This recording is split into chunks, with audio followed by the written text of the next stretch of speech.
Hello everyone, good evening.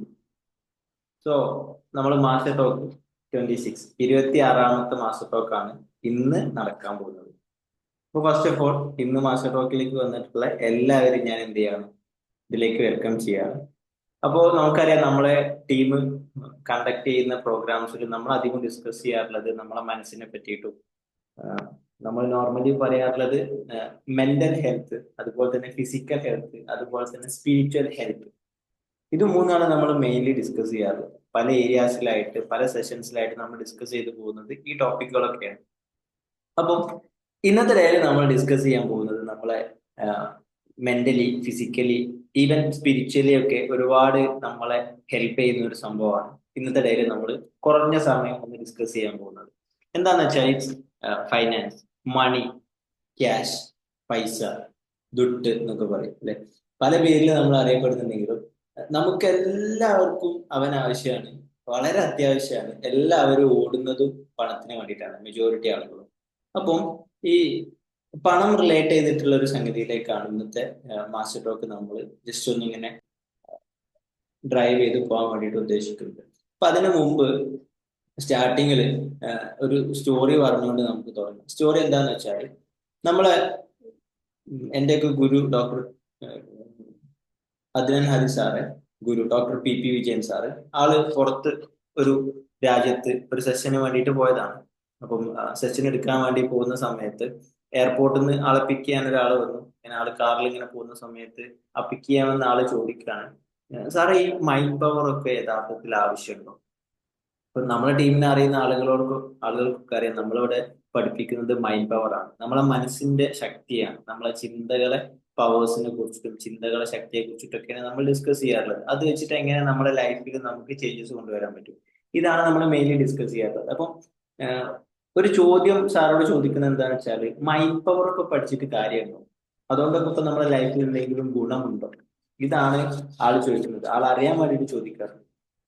അപ്പം ആളെന്ത് ചെയ്യാണ്, ഈ ഒരു മൈൻഡ് പവർ ഇങ്ങനെ പഠിച്ചിട്ട് കാര്യമുണ്ടോ എന്നൊക്കെ ചോദിച്ച സമയത്ത് അവരിങ്ങനെ സഞ്ചരിച്ചുകൊണ്ടിരിക്കുന്ന ഒരു വണ്ടിയിലാണ്, കാറിലാണ്. അപ്പം ഈ കാറിനെ പറ്റിയിട്ട് ഇങ്ങനെ ചോദിക്കാണ്, സാറ് ഇത് ഏതാണ് കാറ്, ഏതാണ് മോഡൽ, ഇതിന്റെ പവർ എത്രയാണ്, ഇതിന്റെ സ്പെസിഫിക്കേഷൻസ് എന്തൊക്കെയാണ് ഇങ്ങനെ ചോദിക്കാണ്. അപ്പം പിക്ക് ചെയ്യാൻ വന്ന ഡ്രൈവർ പറയാണ്, അങ്ങനെ എനിക്ക് ഒരുപാട് കാര്യങ്ങളൊന്നും അറിയില്ല, ഞാൻ എന്ത് ചെയ്യും, ഡീസൽ അടിക്കും, ഡീസൽ കഴിയാൻ നേരത്ത് ഡീസൽ അടിക്കും, വണ്ടി ഓടിക്കും, ഡീസൽ അടിക്കും, വണ്ടി ഓടിക്കും, ഈ ഒരു മെത്തേഡിലാണ് ഇങ്ങനെ പോയിക്കൊണ്ടിരിക്കുന്നത് പറയും. അപ്പം ഇതിനെപ്പറ്റി കൂടുതൽ കാര്യങ്ങൾ നിങ്ങൾക്ക് അറിയണമെന്നുണ്ടെങ്കിൽ, അതായത് ഈ കാറിനെ പറ്റി കൂടുതൽ കാര്യങ്ങൾ അറിയണം, ഇത് എങ്ങനെ ഉപയോഗിക്കണം, ഇതിന്റെ പ്രോപ്പർ ആയിട്ടുള്ള വേ ഓഫ് മെയിൻ്റെനൻസ് എങ്ങനെയാണ്, ഇതിന് എന്തൊക്കെ കാര്യങ്ങൾ കെയർ ചെയ്യണം, ഇതിന്റെ ഓയിൽ എങ്ങനെയാണ് മാറ്റേണ്ടത്, അല്ലെങ്കിൽ ഇതിന്റെ ബാക്കി ബോഡി എങ്ങനെയാണ് മെയിൻറ്റെയിൻ ചെയ്യുന്നത് എന്നൊക്കെ നിങ്ങൾക്ക് അറിയണമെന്നുണ്ടെങ്കിൽ എന്താണ്, ഈ കാറിൽ തന്നെ ഒരു യൂസർ മാനുവൽ ഉണ്ട്. അത് എടുത്തിട്ട് ഒന്ന് വായിച്ചു നോക്കിയാൽ മതി എന്ന് സാറോട് പറയാണ്.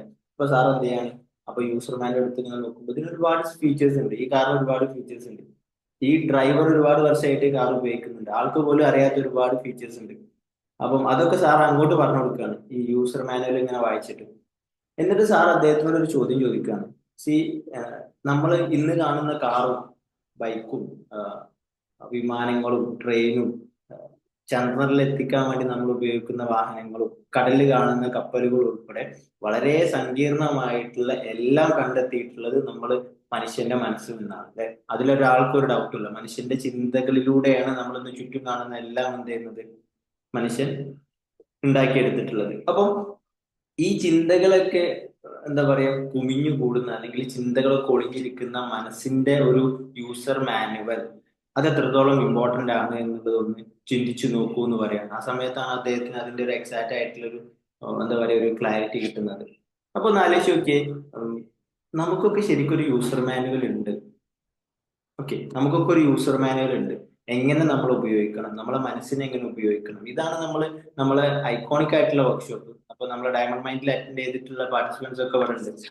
അവർക്കറിയാം നമ്മൾ ഡിസ്കസ് ചെയ്യുമ്പോൾ നമ്മളെ മനസ്സിനെ എങ്ങനെ ക്ലീൻ ആക്കാം, എങ്ങനെ നമ്മളെ മനസ്സിൽ പുതിയ നല്ല വിത്തുകൾ ഇടാം, എങ്ങനെ നമ്മളെ മനസ്സിന് കൂടുതൽ ബൂസ്റ്റ് ചെയ്യാം, എങ്ങനെ നമ്മളെ മനസ്സിനെ പ്രൊട്ടക്ട് ചെയ്യാം, ഇങ്ങനത്തെ ഈ കാര്യങ്ങളൊക്കെയാണ് ഒരു യൂസർ മാനുവൽ എന്നുള്ള രീതിയിലുള്ള സംഗതികളാണ് നമ്മൾ മൈൻഡ് പവറിൽ ഡിസ്കസ് ചെയ്യാറുള്ളത്. അപ്പം ഈ ഒരു യൂസർ മാനുവലിനെ പറ്റിയിട്ടുള്ള ഒരു സ്റ്റോറി ഇങ്ങനെ കേട്ട സമയത്ത് അതിന് കൂടെ തന്നെ ഞാൻ ഇങ്ങനെ സോഷ്യൽ മീഡിയയിൽ വെച്ചിട്ട് ഞാൻ ഒരു പോസ്റ്റർ കണ്ടു.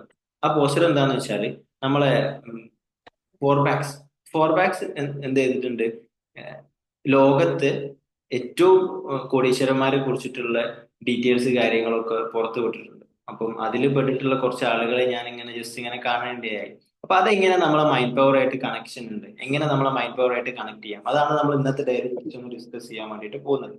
അപ്പം അവര് വിട്ട പട്ടിക പ്രകാരം കേരളത്തിലെ ഏറ്റവും വലിയ സമ്പന്നൻ നിലവിൽ ഈ ഒരു സാഹചര്യത്തിൽ കേരളത്തിലെ ഏറ്റവും വലിയ സമ്പന്നൻ അത് നമ്മളെ യൂസുഫ് അലി സാറാണ്. കേരളത്തിലെ ഏറ്റവും വലിയ സമ്പന്നൻ യൂസുഫ് അലി സാറാണ്. അദ്ദേഹത്തിന്റെ ആസ്തി ഏകദേശം വരുന്നത് 550 കോടി ഡോളറാണ്. 550 കോടി ഡോളറാണ് വരുന്നത്. നാട്ടിലേക്ക് കൺവേർട്ട് ചെയ്യുകയാണെങ്കിൽ ഏകദേശം 47,000-ഓളം കോടി, 47,000 കോടി രൂപ എന്ത് ചെയ്യുന്നുണ്ട്, അദ്ദേഹത്തിന്റെ ആസ്തി വരുന്നുണ്ട്. ആളാണ് കേരളത്തിലെ ഏറ്റവും, അല്ലെങ്കിൽ മലയാളികളുടെ ഇടയിൽ ഏറ്റവും വലിയ സമ്പന്നൻ എന്ന് വേണമെങ്കിൽ പറയാം. അതുപോലെ തന്നെ ഇന്ത്യയിലെ ഏറ്റവും വലിയ ധനികന് അത് വരുന്നത് മുകേഷ് അംബാനിയാണ്. അദ്ദേഹത്തിന്റെ ആസ്തി വരുന്നത് ഏകദേശം 9,250 കോടി ഡോളറാണ്.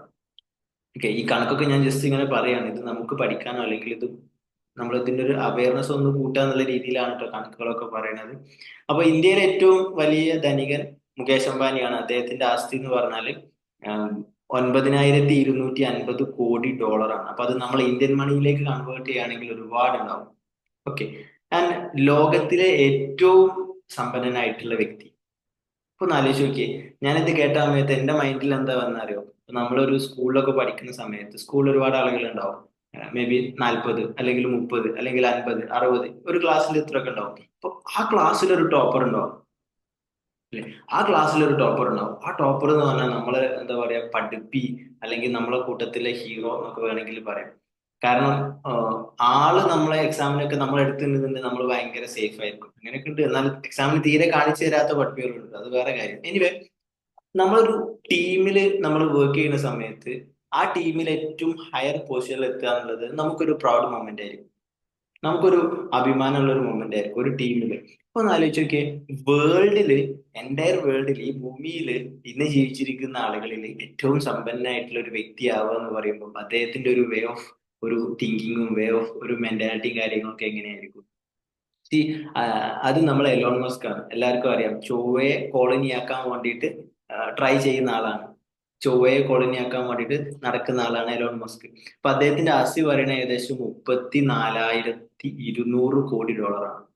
34,200 കോടി ഡോളർ. ഇദ്ദേഹത്തിനെ പറ്റി ഞാൻ മുമ്പൊരു തവണ ഒരു 1 ഇയർ മുമ്പ് വായിച്ചൊരു ഓർമ്മ ഉണ്ട്. കറക്റ്റ് കിട്ടുന്നില്ല. അറൗണ്ട് ഒരു 10-600ഓളം വർഷം അദ്ദേഹത്തിന് ദിവസവും 8 കോടി രൂപയോളൊക്കെ ചെലവാക്കിയാൽ കൂടി അദ്ദേഹത്തിന്റെ കയ്യിൽ ക്യാഷ് ബാക്കി വരുന്ന രീതിയിലുള്ള എമൗണ്ട് ഓഫ് മണി ഇപ്പോഴും ആളുടെ കയ്യിൽ ആസ്തിയായിട്ടുണ്ട് എന്നൊക്കെ പറഞ്ഞു കേട്ടിട്ടുണ്ട്. അപ്പം ഇതൊക്കെ ഞാൻ ജസ്റ്റ് ഒരു ഓ, എന്താ പറയാ, ഒരുപാട് കാര്യങ്ങൾ ഇങ്ങനെ പറഞ്ഞു പോകാ എന്നതിലുപരി ഇതിലൊക്കെ ഒന്ന് ഇരുന്ന് ചിന്തിക്കുകയാണെങ്കിൽ നമുക്ക്, നമ്മൾ പറയില്ലേ ചിന്തിക്കുന്നവർക്കാണ് ദൃഷ്ടാന്തം ഉണ്ടാവുക എന്ന് പറയില്ല, അതുപോലെ തന്നെ ഒന്ന് ആലോചിച്ച് നോക്കിയേ.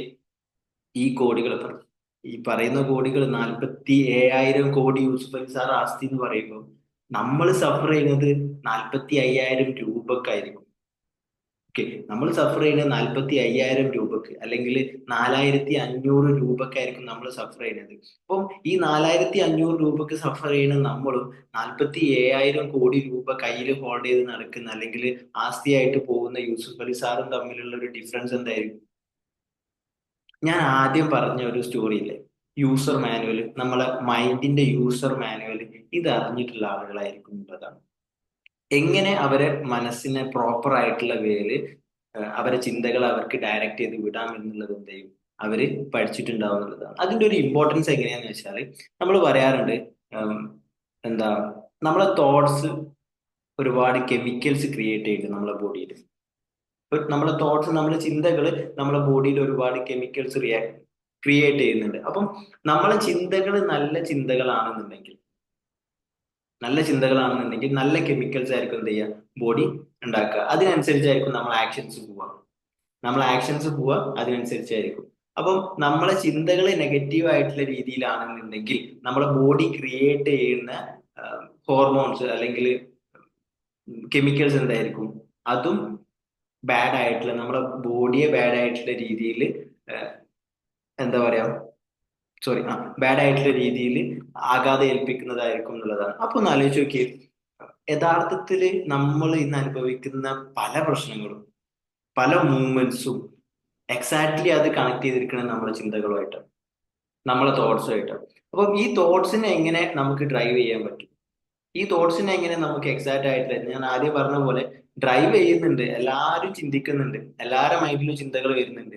നമ്മളെ ഡയമണ്ട് മൈൻഡിൽ പറയാറുണ്ട്, ഒരു ദിവസം ഏകദേശം 32,000 മുതൽ 72,000 ചിന്തകൾ നമ്മളെ മനുഷ്യന്റെ മനസ്സിലൂടെ കടന്നു പോകുന്നുണ്ട് എന്ന് പറയുന്നുണ്ട്. അപ്പം എല്ലാവരും ചിന്തിക്കുന്നുണ്ട്.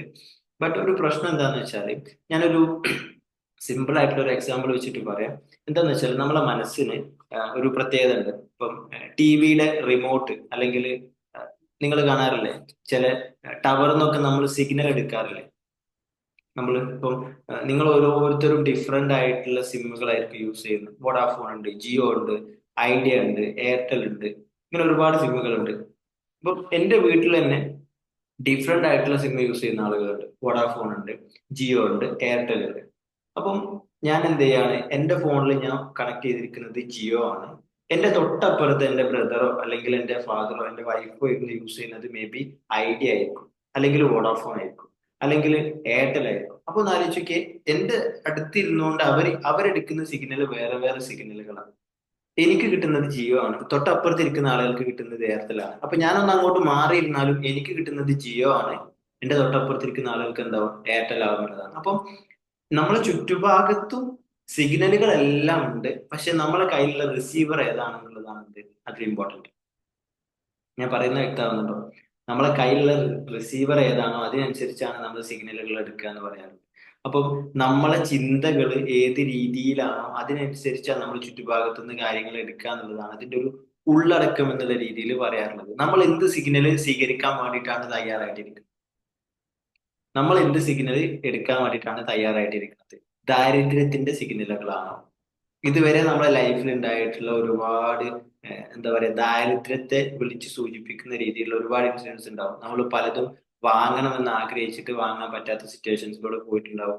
നമ്മൾ വളരെ ആഗ്രഹിച്ച ഒരു സംഭവം ഫൈനാൻഷ്യൽ ക്രൈസിസ് കൊണ്ട് നമുക്ക് ചെയ്യാൻ പറ്റാതെ പോയിട്ടുണ്ടാവും. ഫൈനാൻഷ്യലി ക്യാഷ് ഇല്ലാത്തതുകൊണ്ട് ചില സമയത്തൊക്കെ ചില സ്ഥലത്തൊക്കെ നമ്മൾ എന്താ പറയാ, നാണക്കേടിലൂടെ പോയിട്ടുണ്ടാവും. ഇങ്ങനെയൊക്കെ നമ്മൾ ഫൈനാൻഷ്യലി ഒരുപാട് പ്രശ്നങ്ങളിലൂടെ പോയതുകൊണ്ട് തന്നെ നമ്മളും ക്യാഷും തമ്മിലുള്ള ഒരു റിലേഷൻ, അല്ലെങ്കിൽ ക്യാഷ് എന്നുള്ള ഒരു തോട്ട് നമുക്ക് വരാറുണ്ടല്ലോ എങ്ങനെ, മെജോറിറ്റി ആളുകൾക്കും. ഓ, അതൊക്കെ ഒരുപാട് പൈസ അല്ലേ, അതൊക്കെ ഇപ്പൊ ഇത്രയൊക്കെ നമ്മളെ കയ്യിൽ ഉണ്ടാവോ? ഓക്കെ, അതൊക്കെ ഇപ്പൊ നമുക്ക് പോസിബിൾ ആണോ? നമ്മളെ ഡയമണ്ട് മൈൻഡിലൊക്കെ അറ്റൻഡ് ചെയ്യുന്ന ആളുകളോട് പറയുന്ന ഒരു സംഭവമുണ്ട്.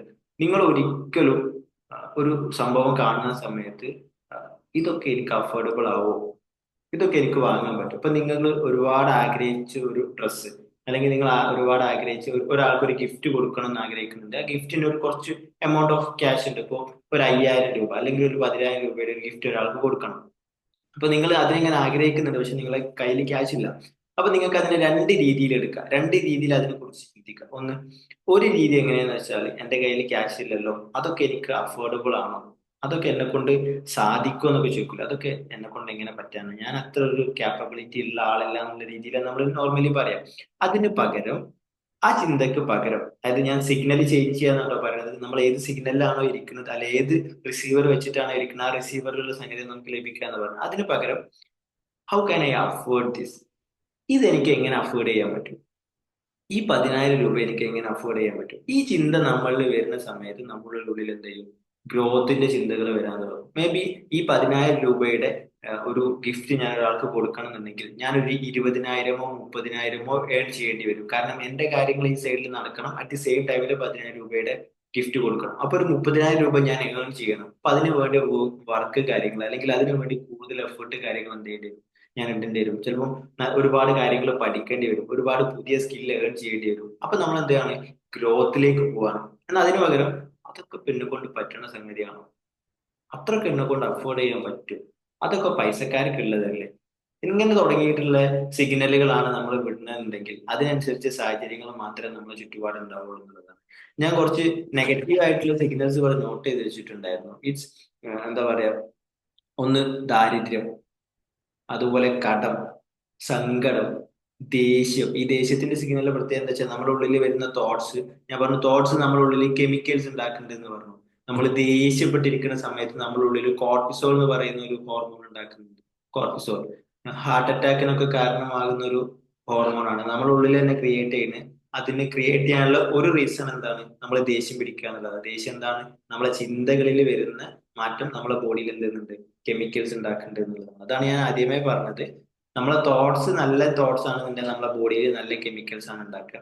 നമ്മളെ തോട്ട്സ് ബാഡ് ആയിട്ടുള്ള തോട്ട്സ് ആണ്, എന്നെ കൊണ്ടൊക്കെ അത് പറ്റുമോ, നമ്മളൊക്കെ അത്ര മുന്തിയ ആളുകളാണെന്നൊക്കെയുള്ള ചിന്തകളാണെന്നുണ്ടെങ്കിൽ എന്ത് ചെയ്യും? അത് നമ്മളെ ബോഡിയിൽ ഉണ്ടാക്കുന്ന കെമിക്കൽസും ആ രീതിയിലേക്കായിരിക്കും. ആ രീതിയിൽ മാത്രമേ എന്ത് ചെയ്യാൻ പറ്റുള്ളൂ? നമുക്ക് മുന്നോട്ട് പോകാനും പറ്റുള്ളൂ എന്നുള്ളതാണ്. അപ്പം ദാരിദ്ര്യം, കടം, ദേഷ്യം, വാശി. ഈ വാശിയെ പറ്റി ഞാൻ ഈ അടുത്തൊരു മൂവിയുടെ ഒരു ക്ലിപ്പ്, ഞാനൊരു മാളിൽ പോയിട്ട് ഇങ്ങനെ തിരിച്ചു വരുന്ന സമയത്ത് ലിഫ്റ്റിൽ ഇങ്ങനെ ഇറങ്ങും. അപ്പൊ എന്റെ കൂടെയുള്ള ഒരാള് ഒരു ഫോണിൽ ഇങ്ങനെ സ്ക്രോൾ ചെയ്യുന്നുണ്ട്, ഇൻസ്റ്റയിലോ യൂട്യൂബിലോ കാണും. അപ്പൊ അതിലൊരു വീഡിയോ ഇങ്ങനെ ജസ്റ്റ് ഇങ്ങനെ പാസ് ചെയ്ത് പോകുന്നുണ്ട്. ഒരു മൂവിയിലെ ഒരു ക്ലിപ്പാണ്. മൂവി ഏതാന്ന് നിങ്ങൾക്ക് അറിയില്ല, പക്ഷെ ഒരു ഓൾഡ് മൂവിയാണ്. അപ്പൊ അതില് സിനിമയിലെ ഒരു കഥാപാത്രം പറയുന്നത് എന്താന്ന് വെച്ചാല്, നമ്മളോട് ആരെങ്കിലും ഒക്കെ എന്തെങ്കിലുമൊക്കെ ചെയ്തിട്ടുണ്ടെങ്കിൽ നമ്മൾ എന്ത് ചെയ്യണം? അത് നമ്മളെ മനസ്സിൽ ഇങ്ങനെ എടുത്തു വെക്കണം. ഓക്കെ. ആളോടുള്ള വാശിയും പകയൊക്കെ നമ്മുടെ ഉള്ളിൽ ഇങ്ങനെ എടുത്തു വെക്കണം. ഒന്നും പ്രകടിപ്പിക്കരുത്. ഒന്നും ഇപ്പൊ പ്രകടിപ്പിക്കരുത്. എവിടെന്നെങ്കിലും തക്കം കിട്ടുകയാണെങ്കിൽ എന്ത് ചെയ്യണം? ആളോട് അതിനുള്ള പ്രതികാരം ചെയ്യണം എന്ന് പറയുന്നുണ്ട്. ഇപ്പൊ നമുക്കറിയാം ഇന്നത്തെ ഡേയില്, ഇന്നത്തെ ഒരു ഓരോ ദിവസവും കടന്നു പോകുന്നത് ന്യൂ ജനറേഷൻ അല്ലെങ്കിൽ പുതിയ ഒരു ജനറേഷൻ എന്നുള്ള രീതിയിൽ അവര് പല പല സംഗതികൾ, കൊലപാതകവും ഡ്രഗ്സും ഇതൊക്കെ നല്ല രീതിയിൽ എന്താ പറയാ വിപുലമായിട്ട് ലഭിക്കുന്ന ഒരു സാഹചര്യത്തിലേക്ക് മാറിയിട്ടുണ്ട്. അപ്പം അതിനെ കുറിച്ചിട്ടൊക്കെ സിനിമ സംവിധായകർ വരെ പറയുന്നുണ്ട്, നല്ലൊരു പങ്ക് ഞങ്ങളും വഹിക്കുന്നുണ്ട് എന്ന്. സിനിമ സംവിധായകർ പറയുന്നുണ്ട് ഇന്നത്തെ ജനറേഷൻ ഈ രീതിയിലേക്ക് മാറാൻ വേണ്ടിയിട്ട് അവരെ സഹായിക്കുന്ന ഒരു സംഭവം അവർ കാണുന്ന സിനിമകൾ തന്നെയാണ്. ഓക്കെ.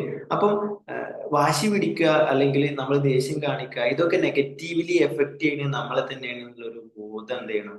നമുക്ക് വേണം എന്നതാണ്. അതുപോലെ തന്നെ പേടി, സംശയം, കുറ്റബോധം, നിരാശ, വിഷാദം, ഇങ്ങനെ ഒരുപാട് സിഗ്നൽസ് നമ്മൾ എന്താണ് വിട്ടുകൊണ്ടിരിക്കുന്നുണ്ട്.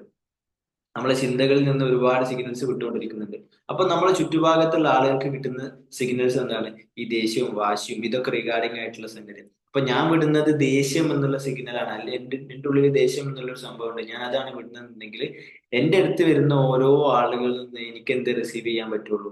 ദേഷ്യം, എന്റെ ഉള്ളിലുള്ള ദേഷ്യം ഓണാക്കുന്ന രീതിയിലുള്ള സംഗതികളെ റിസീവ് ചെയ്യാൻ പറ്റുള്ളൂ. ഇപ്പൊ ഞാൻ സ്റ്റാർട്ടിങ്ങിൽ പറഞ്ഞു, എന്റെ കയ്യിലുള്ള ഫോണിൽ ജിയോ എന്നുള്ള സിം ആണെന്നുണ്ടെങ്കിൽ എന്റെ അടുത്ത് വരുന്ന ഓരോ ആളുകളും അല്ലെങ്കിൽ എന്റെ അടുത്തേക്ക് വരുന്ന സിഗ്നൽ എന്താണ്? ഈ ജിയോയിലുള്ള സംഗതികൾ ഓക്കെ ആക്കുന്ന രീതിയിലുള്ളതേ വരുള്ളൂ. എന്റെ കയ്യിൽ എയർടെൽ ആണെങ്കിൽ ഈ സെയിം പ്ലേസിൽ ഇരുന്നുകൊണ്ട് എനിക്ക് എന്ത് ചെയ്യാൻ പറ്റും? എയർടെലിന്റെ നെറ്റ്വർക്ക് കാര്യങ്ങൾ യൂസ് ചെയ്യാൻ പറ്റും. അപ്പം എന്റെ ഉള്ളിൽ എന്താന്നുള്ളതാണ് മാറ്റർ. എന്റെ ഉള്ളിൽ ഏതാണ് സിം? എന്റെ ഉള്ളിലുള്ള സിം ദേഷ്യത്തിന്റെ സിമ്മാണോ, സങ്കടത്തിന്റെ സിമ്മാണോ? ചില ആളുകൾ പറയും എനിക്ക് പെട്ടെന്ന് സങ്കടം വരും. ഓക്കെ, ഗുഡ്, നല്ലതാണ്. കാരണം എന്താ? നിങ്ങൾ പെട്ടെന്ന് സങ്കടപ്പെടാൻ പാകത്തിന് സിം ഇട്ട് സെറ്റാക്കി വെച്ചിട്ടാണ്. അതുകൊണ്ടാണ് മറ്റുള്ള ആളുകൾ വന്ന്, നമ്മൾ പറയാറില്ലേ തൊട്ടാവാടി, ആ, അത് തൊട്ടാവാടി എന്നതിന് പേരുള്ളത് കൊണ്ടാണ് എല്ലാവരും ഒന്ന് തൊട്ട് വെക്കുന്നതെന്ന് പറയാറ്.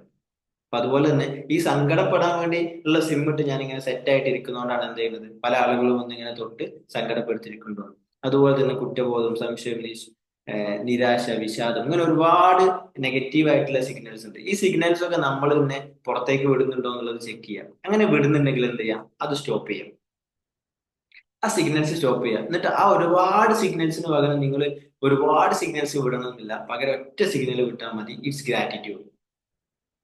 സിമ്പിൾ ആയിട്ട് നിങ്ങൾ ഗ്രാറ്റിറ്റ്യൂഡിന്റെ സിഗ്നൽസ്, വാട്ടവർ എന്തൊക്കെ സംഭവിക്കുകയാണെങ്കിലും അതിലൊരു നന്മ നിങ്ങൾക്ക് കണ്ടെത്താൻ പറ്റുന്നുണ്ടെങ്കിൽ, ആ അങ്ങനെ സംഭവിച്ചില്ലേ, കുഴപ്പമില്ല, ഈ ഒരു നല്ല ഇത് നടന്നിട്ടുണ്ടല്ലോ, ഓക്കെ. ആ, തേങ്ങ വീണു, വീടിന്റെ ഷീറ്റ് പൊട്ടി, ആ ഓക്കെ, പൊട്ടി. അതോടെ ഇനി എന്താ? ആ ഷീറ്റ് പൊട്ടിയ ഇടത്തിലൂടെ ആ ഒരു ഗ്യാപ്പിലൂടെ എനിക്ക് എന്ത് ചെയ്യാൻ പറ്റും? വീടിന്റെ മുകളിലോട്ട് കയറാൻ പറ്റുന്നുണ്ട്. കാരണം വീടിന്റെ മുകളിലാണ് വാട്ടർ ടാങ്ക് ഉള്ളത്. വാട്ടർ ടാങ്ക് വാഷ് ചെയ്യണം, എന്ത് ചെയ്യണം? വീടിന്റെ മുകളിൽ കയറും. അപ്പൊ അങ്ങനെ കയറാൻ വേണ്ടിയിട്ട് ഗ്യാപ്പ് എങ്ങനെ കിട്ടിയത്? തേങ്ങ വീണു, ഷീറ്റിന്റെ ഒരു ചെറിയ ഭാഗം പൊട്ടി. ഓക്കെ. അപ്പം അതിന് നമ്മൾ ഗ്രാറ്റിറ്റ്യൂഡ് എക്സ്പ്രസ് ചെയ്യാൻ പറ്റും. അപ്പൊ ഡയമണ്ട് മൈൻഡിലെ one of the best and powerful tool ആണ് ഗ്രാറ്റിറ്റ്യൂഡ്. ഡയമണ്ട് മൈൻഡ് അറ്റൻഡ് ചെയ്ത ആളുകൾക്ക് അറിയാം. അപ്പം ഈ ഗ്രാറ്റിറ്റ്യൂഡ് എന്നുള്ള ഒരു ആറ്റിറ്റ്യൂഡിൽ നിൽക്കാൻ വേണ്ടിയിട്ട് നമ്മൾ ശ്രമിക്കുക എന്നുള്ളതാണ്. ഈ ഗ്രാറ്റിറ്റ്യൂഡ് എന്നുള്ള സംഗതി നമ്മളിലേക്ക് കൂടുതൽ വെൽത്ത് കൊണ്ടുവരുന്ന പറയാറുള്ളത്. വേൾഡിലെ തന്നെ ഏറ്റവും ഹയസ്റ്റ് പൊസിഷനിൽ നിൽക്കുന്ന, വെൽത്തി ആയിട്ട് നിൽക്കുന്ന പല ആളുകളും പറയാറുണ്ട്, ഗ്രാറ്റിറ്റ്യൂഡിന്റെ സ്റ്റേറ്റിൽ നിൽക്കുന്ന സമയത്താണ് നമുക്ക് കൂടുതൽ വെൽത്ത് ക്രിയേറ്റ് ചെയ്യാൻ പറ്റുക. ഞാനൊരു തവണ ഒരു വെൽത്ത് റിഗാർഡിംഗ് ആയിട്ടുള്ള ഒരു സെഷൻ അറ്റൻഡ് ചെയ്ത സമയത്ത് അവിടുന്ന് ആ സെഷൻ എടുക്കുന്ന ഒരാൾ പറഞ്ഞിട്ട് ഒരു സ്റ്റോറി കേട്ടിട്ടുണ്ട്. ഉം, ഞാൻ അദ്ദേഹത്തിന്റെ പേര് മറന്നു പോയിട്ടുണ്ട്. അദ്ദേഹം പറയുന്നത് എന്താ വെച്ചാല്, വേൾഡിലെ തന്നെ വൺ ഓഫ് ദ ബെസ്റ്റ് ബിസിനസ്മാനിൽ ഒരാളാണ് അദ്ദേഹം. അദ്ദേഹത്തിന് ഒരുപാട് കോടി രൂപയുടെ സ്വത്തുക്കളൊക്കെ ഉണ്ട്. അങ്ങനെ അദ്ദേഹത്തിന്റെ ഒരു ലീഡിങ് കമ്പനി ആയിട്ടുള്ള ഒരു കമ്പനിയിൽ എന്താണ്, ഒരു തീപിടുത്തം നടക്കുകയാണ്. ഒരു വലിയൊരു ഏരിയ മുഴുവൻ കത്തിപ്പോവാണ്. അങ്ങനെ കത്തിപ്പോണ സമയത്ത് അദ്ദേഹം അവിടെ നി- വന്ന് നിൽക്കുന്നുണ്ട്. എന്നിട്ട് അദ്ദേഹം ഇങ്ങനെ കൂളായിട്ട് ഇങ്ങനെ നിൽക്കുന്നുണ്ട്, കത്തുന്നത് കാണുന്നുണ്ട്, ഫയർഫോഴ്സുകാർ വന്ന് ഇങ്ങനെ തീ അണക്കുന്നുണ്ട്. അപ്പൊ ഇതൊക്കെ കഴിഞ്ഞതിന് ശേഷം ഭയങ്കര കൂളായിട്ടാണ് നിൽക്കുന്നത്, നോ ഇഷ്യൂ. ഒരുപാട് കോടികളെ സ്വത്ത് കത്തിപ്പോയിട്ടുണ്ട്, ഒരു വിഷയമില്ലാത്ത രീതിയിൽ ഇങ്ങനെ നിൽക്കുന്നുണ്ട്. ആൻഡ് ആ ഒരു അത്ര കോടി രൂപയുടെ സമ്പത്ത് കത്തിപ്പോണ സമയത്തും ആളിങ്ങനെ കൂളായിട്ട് നിന്നിട്ട് എന്ത് ചെയ്യാം, ഗ്രാറ്റിറ്റ്യൂഡിന്റെ വൈബ്രേഷനിൽ നിൽക്കുക എന്ന് പറയുന്നത്. അപ്പൊ ആ സമയത്ത് അദ്ദേഹത്തിന്റെ ശിഷ്യന്മാർ വന്ന് ചോദിക്കുന്നുണ്ട്, എന്തുകൊണ്ടാണ് ഇത്രയും സമ്പത്ത് നശിച്ചു പോയിട്ടും നിങ്ങളിങ്ങനെ ഒരു ഗ്രാറ്റിറ്റ്യൂഡിന്റെ ഫീലില്, അത് സംഭവിച്ചതിൽ ഒരു നന്മ ഉണ്ട്, അല്ലെങ്കിൽ താങ്ക് യു ഗോഡ് എന്നുള്ള രീതിയിൽ എന്തുകൊണ്ടാണ് നിൽക്കുന്നത്. അപ്പൊ അദ്ദേഹം പറയുന്നുണ്ട്, ഇത്ര ഒരു എമൗണ്ട് ഓഫ് വെൽത്ത് എനിക്ക് കിട്ടിയിട്ടുള്ളത് എന്റെ കുറച്ച് സ്കില്ലും കാര്യങ്ങളും അത് ഉപയോഗിക്കാൻ വേണ്ടിയിട്ട് എനിക്ക് ദൈവം തന്നിട്ടുള്ള കുറച്ച് കഴിവുകളാണ്. അത് സ്റ്റിൽ എന്റെ കയ്യിലുണ്ട്. ഓക്കെ, വെൽത്ത് കത്തി പോയിട്ടുണ്ടെങ്കിൽ ഇറ്റ്സ് നോട്ട് എൻ ഇഷ്യൂ. അത് ഡബിൾ ആയിട്ട് അല്ലെങ്കിൽ ട്രിപ്പിൾ ആയിട്ട് ക്രിയേറ്റ് ചെയ്യാൻ എന്തുകൊണ്ട് പറ്റും, ഞാനിപ്പോ എക്സ്പ്രസ് ചെയ്യുന്ന ഗ്രാറ്റിറ്റ്യൂഡ് കൊണ്ട് പറ്റുന്നതാണ്. അപ്പം നമ്മൾ യൂസുഫ് അലി സാറെ പോലെ, അല്ലെങ്കിൽ മുകേഷ് അംബാനിയെ പോലെ, അല്ലെങ്കിൽ എലോൺ മസ്കിനെ പോലെയൊക്കെ കോടാനുകോടികൾ ഉണ്ടാക്കുക അല്ലെങ്കിൽ ഉണ്ടാക്കാതിരിക്കുക, അത് നിങ്ങളെ ചോയ്സ് ആണ്. ഇല്ലെങ്കിൽ കൂടി നിങ്ങളെ കയ്യിലുള്ളതിന് നന്ദി പ്രകടിപ്പിക്കുക എന്നുള്ളൊരു മോഡിലേക്ക് നമുക്ക് എന്ത് ചെയ്യണം, മാറാൻ പറ്റുന്നുള്ളതാണ്. കയ്യിലുള്ളത് എത്രയായാലും അതിന് നന്ദി പ്രകടിപ്പിച്ചുകൊണ്ടിരിക്കുക. ഇത്ര ഉണ്ടല്ലോ ഇത്ര ഉണ്ടല്ലോ എന്ന് പറഞ്ഞ് ഒതുങ്ങി കൂടി ഇരിക്കരുത്, അത് വേറൊരു സംഭവം. എന്റെ കയ്യിൽ ഇത്ര ഉണ്ടല്ലോ, ഇത് എന്നേക്കാൾ ഇല്ലാത്ത ആളുകളുണ്ടല്ലോ എന്ന് വിചാരിക്കുക. അത് ഒരു വേ ഓഫ് തിങ്കിങ് ആണ്. അതിലുപരി എന്റെ കയ്യിലുള്ളതിന് ഗ്രാറ്റിറ്റ്യൂഡ് എക്സ്പ്രസ് ചെയ്തുകൊണ്ട് തന്നെ എന്ത് ചെയ്യാം, അത് മൾട്ടിപ്ലൈ ചെയ്യാൻ വേണ്ടിയിട്ട് ശ്രമിക്കുക. ദൈവത്തിന് എപ്പോഴും കയ്യിൽ ക്യാഷ് വെച്ചുകൊണ്ടിരിക്കുക എന്നതിലുപരി അത് മൾട്ടിപ്ലൈ ചെയ്യുന്ന ആളുകൾ. 10 രൂപ ദൈവം തന്നതില് ദൈവത്തിനൊരു സംഖ്യ മാറ്റി വെച്ച് ബാക്കിയുള്ള പൈസ നമ്മൾ എന്ത് ചെയ്യണം, മൾട്ടിപ്ലൈ ചെയ്യണം. 10 ഉള്ളതിൽ 5 മാറ്റി വെച്ച് ആ 5 എന്ത് ചെയ്യണം, മൾട്ടിപ്ലൈ ചെയ്ത് 10 ആക്കണം, 15 ആക്കണം, 20 ആക്കണം, 100 ആക്കണം, 1000 ആക്കണം. എന്നിട്ട് 1000-ൽ നിന്ന് ഒരു സംഖ്യ നമുക്ക് എന്ത് ചെയ്യണം, ദൈവത്തിന് വേണ്ടിയിട്ടും നമ്മുടെ ഫാമിലിക്ക് വേണ്ടിയിട്ടൊക്കെ മാറ്റി വെക്കാൻ പറ്റണം എന്നുള്ളതാണ്. അപ്പം ഈ ഒരു രീതിയിൽ നമ്മളെ വെൽത്തിന് നമ്മൾ ഗ്രാറ്റിറ്റ്യൂഡ് എക്സ്പ്രസ് ചെയ്തുകൊണ്ടിരിക്കണം എന്നുള്ളതാണ് ഇന്നത്തെ ഡേയിൽ നമുക്ക് ഡിസ്കസ് ചെയ്യാനുള്ള മെയിൻ ആയിട്ടുള്ള സംഭവം. നമ്മളെ കയ്യിലുള്ള ക്യാഷിന് നമ്മൾ ഗ്രാറ്റിറ്റ്യൂഡ് എക്സ്പ്രസ് ചെയ്യുക. എത്രയാണുള്ളത് അതിൽ നമ്മൾ ഗ്രാറ്റിറ്റ്യൂഡ് എക്സ്പ്രസ് ചെയ്യുക. ആൻഡ് ഓൾസോ ഗ്രാറ്റിറ്റ്യൂഡ് എക്സ്പ്രസ് ചെയ്യുന്ന ഒരു രീതിയിലായിക്കൊണ്ട് തന്നെ എന്ത് ചെയ്യാം, നമുക്ക് കിട്ടിയിട്ടുള്ള വെൽത്തിൽ ഒരു അല്പം ദൈവത്തിന്റെ മാർഗത്തിലോ, അല്ലെങ്കിൽ ഈ യൂണിവേഴ്സിന്റെ, നിങ്ങൾക്ക് ആരാണോ ആ ഒരു ക്യാഷ് എത്തിച്ചു തരുന്ന ഒരു എനർജി, ആ എനർജിയുടെ പാത്തിൽ കുറച്ചൊരു എമൗണ്ട് മാറ്റി വെക്കുക എന്നുള്ളതാണ്. അതും നമ്മളിൽ കൂടുതൽ ഒരു വെൽത്തി മൈൻഡ് സെറ്റ്. എന്റെ കയ്യിൽ ഞാൻ കൊടുക്കാൻ പ്രാപ്തനാണ്. നമ്മൾ പറയാറില്ലേ, ഒരു പണ്ടത്തെ ഒരു സ്റ്റോറി ഞാൻ കേട്ടിട്ടുണ്ട്. നമ്മൾ ഈ ഉം, നോമ്പൊക്കെ കഴിഞ്ഞ്, മുസ്ലിം വിഭാഗത്തിന്റെ ഇടയിൽ നോമ്പൊക്കെ കഴിഞ്ഞതിന് ശേഷം ഒരു സക്കാത്ത് എന്നുള്ളൊരു ഏരിയ ഉണ്ട്. ബാക്കിയുള്ള ആളുകൾ, സമ്പന്നരായിട്ടുള്ള ആളുകൾ, അവരെ സമ്പത്തിന്റെ ഇത്ര പെർസെന്റേജ്, ചെറിയൊരു പെർസെന്റേജ് സക്കാത്ത് കൊടുക്കും. ഒരു 2.5% സക്കാത്ത് കൊടുക്കും, അവരെല്ലാ ഉപയോഗവും കാര്യങ്ങളൊക്കെ കഴിഞ്ഞതിന് ശേഷം. അപ്പം ഈ 2.5% സക്കാത്തിന് വേണ്ടി കാത്തു നിൽക്കുന്ന ഒരുപാട് ആളുകൾ ഉണ്ടാവും. എല്ലാ കൊല്ലവും സക്കാത്ത് കിട്ടുമല്ലോ. ഒരാളിങ്ങനെ അത് ആ ഒരു കൊല്ലം ആൾക്ക് എന്ത് ചെയ്യാണ്, ഒരുപാട് ഭാഗത്ത് നിന്ന് സക്കാത്തിന്റെ പൈസകൾ ഇങ്ങനെ കിട്ടുന്നതാണ്. നോക്കി നോക്കുമ്പോൾ ഒരുപാട് പൈസ ഉണ്ട്. ഓക്കെ, അത് എണ്ണി നോക്കുമ്പോൾ 1000, 1500 രൂപ ഉണ്ട്. അപ്പൊ ആള് ഭയങ്കര സന്തോഷിക്കുകയാണ്.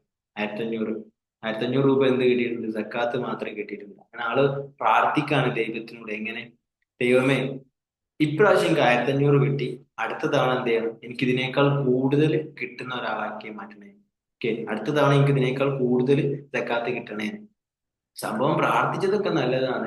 ഇത്തവണ 1500 കിട്ടിയത്, അടുത്ത തവണ 2500 കിട്ടണമെന്നൊക്കെ പ്രാർത്ഥിച്ചത്. പക്ഷെ അവിടെ ആ പ്രാർത്ഥനയില് പറയാതെ പറഞ്ഞൊരു സംഭവം എന്താന്ന് വെച്ചാല്, അടുത്ത ഒരു റമദാൻ അല്ലെങ്കിൽ അടുത്തൊരു പുണ്യമാസം വരുന്ന സമയത്തും എന്നെ ഇതേപോലെ ഒരു ദരിദ്ര അവസ്ഥയിൽ ബാക്കിയുള്ള ആളുകളിൽ നിന്നും ക്യാഷ് വാങ്ങുന്ന അവസ്ഥയിൽ തന്നെ നിലനിർത്തണേ എന്നാണ് എന്ത് ചെയ്യുന്നത്, നമ്മൾ അറിഞ്ഞോ അറിയാതോ പ്രാർത്ഥിക്കുന്നത്. അപ്പൊ അതിൽ നിന്ന് മാറിയിട്ട് നമ്മളെ തിങ്കിങ് പാറ്റേൺ, ഞാൻ പറഞ്ഞ പോലെ കയ്യിലുള്ളതിന് നന്ദി പറഞ്ഞുകൊണ്ട് തന്നെ, എന്റെ കയ്യിൽ ഇപ്പൊ 1500 കിട്ടിയിട്ടുണ്ട്, അടുത്തൊരു സമയമാകുമ്പോഴേക്കും, ഒരു 1 ഇയർ ആകുമ്പോഴേക്കും ഒരു 1500 രൂപ എനിക്ക് സക്കാത്ത് കൊടുക്കാൻ പറ്റുന്ന രീതിയിലേക്ക് നീ എന്നെ വളർത്തണേ. ഒരു 1500 രൂപ എനിക്ക് സക്കാത്ത് കൊടുക്കാൻ പറ്റുന്ന രീതിയിൽ, എനിക്ക് പാവപ്പെട്ട ആളുകൾക്ക് ഭക്ഷണം കൊടുക്കാൻ പറ്റുന്ന രീതിയിൽ, എനിക്ക് ബാക്കിയുള്ള ആളുകൾക്ക് സ്പെൻഡ് ചെയ്യാൻ പറ്റുന്ന രീതിയിൽ എന്നെ വളർത്തണേ. ഇതാണ് ഞാൻ സെക്കൻഡ് പറഞ്ഞിട്ടുള്ള തിങ്കിങ്. അല്ലെങ്കിൽ നമ്മൾ ആ ഒരു വൈബ്രേഷനിൽ ആ ഒരു സിഗ്നലാണ് നമ്മൾ ഉള്ളിൽ നിന്ന് വിടുന്നതെങ്കിൽ 1 ഇയറിൽ എന്തായാലും ദൈവം നമ്മളെ വളർത്തും. ഓക്കെ, കാരണം നമ്മൾ പ്രസരിപ്പിക്കുന്ന നമ്മളെ മൈൻഡിൽ നിന്ന് വിടുന്ന ചിന്തകൾ എന്താണ്? എങ്ങനെ 1 ഇയറിൽ നമുക്ക് സെക്കാത്ത അല്ലെങ്കിൽ ബാക്കിയുള്ള ആളുകളെ ഹെൽപ്പ് ചെയ്യുന്ന രീതിയിൽ, ഫൈനാൻഷ്യലി ബാക്കിയുള്ള ആളുകളെ ഹെൽപ്പ് ചെയ്യുന്ന രീതിയിൽ എങ്ങനെ വളർത്താം, എങ്ങനെ വളരാം, ഇതാണ് നമ്മൾ ചിന്തിക്കുന്നുണ്ടെങ്കിൽ നമ്മുടെ ചുറ്റുമുള്ള സാഹചര്യങ്ങൾ എന്ത് ചെയ്യും? അതിനനുസരിച്ചുള്ള സിഗ്നലുകൾ നമുക്ക് കൊണ്ടുവരും. അപ്പൊ അതിനനുസരിച്ച് നമുക്ക് ആക്ട് ചെയ്ത് പോകാൻ പറ്റുന്നുള്ളതാണ്. ഞാൻ ഈ നിങ്ങൾ കേട്ടിട്ടുണ്ടാവാനുള്ള ഒരു ചാൻസ് ഉള്ള ഒരു കോട്ടാണ്, ഇല്ലാണ്ടെങ്കിൽ നിങ്ങൾക്ക് കേൾക്കാം, നോട്ട് ചെയ്ത് വെക്കാം. ഓരോ കുടുംബത്തിലും ഓരോ കുടുംബത്തിന്റെ കണ്ണികളിലും എന്തുണ്ടാവും? ഒരാളുണ്ടാവും ആ കുടുംബത്തിന്റെ പേര് കുറച്ച് ഹൈ ലെവലിൽ എത്തിക്കുന്ന ആള്. ഫോർ എക്സാമ്പിൾ, ഇപ്പം യൂസുഫ് അലി സാറ് കുടുംബത്തിൽ may be Yusuf Ali sir ആവാം. അത് മുമ്പ് കഴിഞ്ഞു പോയ ആരെങ്കിലും ഉണ്ടോ അറിയില്ല, ഇനി വരാനുള്ളതിൽ ഉണ്ടോ അറിയില്ല. പക്ഷെ ഇപ്പോ ഈ ഒരു കറന്റ്ലി ഉള്ള ഒരു ജനറേഷനിൽ യൂസുഫ് അലി സാറ് എന്ത് ചെയ്യുന്നുണ്ട്? യൂസുഫ് അലി സാറ് കുടുംബത്തിലെ ഒരു ഐക്കണാണ്, ഒരു ഐക്കോണിക് ആയിട്ടുള്ള ഒരാളാണ്. അതുപോലെ തന്നെ മുകേഷ് അംബാനി, അതുപോലെ എലോൺ മസ്ക്, ഇങ്ങനെ തുടങ്ങിയ ഒരുപാട് ആളുകളുണ്ട്. അപ്പോൾ നമ്മളെ ഒരു കുടുംബ പാരമ്പര്യത്തിൽ ഒരുപാട് ആളുകളുണ്ടാവും. ഇപ്പൊ ഈ അടുത്ത് എൻ്റെ ഒരു ഫാമിലി മീറ്റ് നടന്നിട്ടുണ്ടായിരുന്നു ഇവിടെ മലപ്പുറത്ത് വെച്ചിട്ട്. ഏകദേശം 2000-ഓളം ആളുകൾ അന്ന് വന്നിട്ടുണ്ട്, ഒരേ ഫാമിലി നെയിമിൽ വെച്ചിട്ട്. അപ്പം അതന്നെ നമുക്ക് തന്നെ ഒരു അത്ഭുതം, ഇത്രയും ആളുകൾ എന്റെ ഫാമിലി എന്നുള്ളൊരു കൺസെപ്റ്റ്. അപ്പം ആ എത്ര ഒരു ഫാമിലി എടുക്കുകയാണെങ്കിൽ ആ ഫാമിലിയിൽ ഒരാൾ ഫൈനാൻഷ്യലി, ഫിസിക്കലി, മെന്റലി, സ്പിരിച്വലി ഒക്കെ സെറ്റ് ആയിട്ടുള്ള ഒരാള്, ആ ആളായിട്ട് എനിക്ക് മാറും. അതെങ്ങനെ മാറാൻ പറ്റും? അതായിരിക്കണം നമ്മൾ ഇനി മുതൽ വിടുന്ന സിഗ്നൽസ്. എങ്ങനെ എനിക്ക് ഫൈനാൻഷ്യലി സെറ്റ് ആവാൻ പറ്റും? എങ്ങനെ എനിക്ക് മെന്റലി ഫിറ്റ് ആവാൻ പറ്റും? എങ്ങനെ എനിക്ക് ഫിസിക്കലി ഫിറ്റ് ആവാൻ പറ്റും? എങ്ങനെ എനിക്ക് സ്പിരിച്വലി ഫിറ്റ് ആവാൻ പറ്റും? സി, ഈ മെന്റൽ ഹെൽത്തിനെയും ഫിസിക്കൽ ഹെൽത്തിനെയും നമ്മളെ സ്പിരിച്വൽ ഹെൽത്തിനെയും നല്ല പോലെ ഡിപ്പെൻഡ് ചെയ്യുന്ന അല്ലെങ്കിൽ നല്ല പോലെ ഇമ്പാക്ട് ഉണ്ടാക്കുന്ന ഒരു സംഭവമാണ് ഫൈനാൻഷ്യൽ ഹെൽത്ത്. നമ്മൾ ഫൈനാൻഷ്യലി ഭയങ്കര ഫിറ്റ് ആണ്, നമ്മളൊരു കോൺഫിഡന്റ് ആയി, നമുക്ക് ഭയങ്കര കോൺഫിഡൻസ് ആയി, നമ്മളെ കയ്യിൽ ക്യാഷ് ഉണ്ട്, നമ്മൾ എന്തും എങ്ങനെ ഏത് രീതിയിലും നമ്മൾ ലൈഫിനെ അഭിമുഖീകരിക്കാൻ വേണ്ടിയിട്ട് റെഡി ആയിട്ടിരിക്കും. പക്ഷെ അതിനെന്ത് ചെയ്യണം? നമ്മൾ വർക്ക് ചെയ്യണം. പുറത്ത് വർക്ക് ചെയ്യുന്നതിന് മുമ്പ് നമ്മൾ ഉള്ളിൽ വർക്ക് ചെയ്യണം. നമ്മുടെ ഉള്ളിലുള്ള ചിന്താഗതികളിൽ എന്ത് ചെയ്യണം? മാറ്റണം എന്നുള്ളതാണ്. ഇപ്പൊ ഒരൊറ്റ കാര്യം കൂടി പറഞ്ഞ് നമുക്ക് വൈൻഡപ്പ് ചെയ്യാം. നിങ്ങളെല്ലാവരും റേഡിയോ കേട്ടിട്ടുണ്ടാവും. ചില ആളുകൾ കുറച്ച് ഏജ് ആയിട്ടുള്ള ആളുകളാണ് കണ്ടിട്ടുണ്ടാവും. അപ്പൊ ഈ റേഡിയോയിൽ ഒരു പ്രത്യേകത ഉണ്ട്, അതിൽ ഒരുപാട് ചാനൽസ് ഉണ്ടാവും, ഒരുപാട് സ്റ്റേഷനുകൾ ഉണ്ടാവും. അപ്പൊ നമുക്ക് വേണ്ടിയ സ്റ്റേഷൻ എന്ത് ചെയ്യണം? നമ്മൾ തന്നെ റൊട്ടേറ്റ് ചെയ്ത് തിരിച്ചിട്ട് ഏതാണ് നമ്മുടെ സ്റ്റേഷൻ, ആ സ്റ്റേഷനിൽ എത്തിക്കണം. ഓക്കെ, ഇതേപോലെ നിങ്ങളെ മൈൻഡ് ഏതിലേക്കാണ് പോകേണ്ടത് അത് നിങ്ങൾ തന്നെ തിരിച്ച് സെറ്റ് ചെയ്ത് വെക്കണം.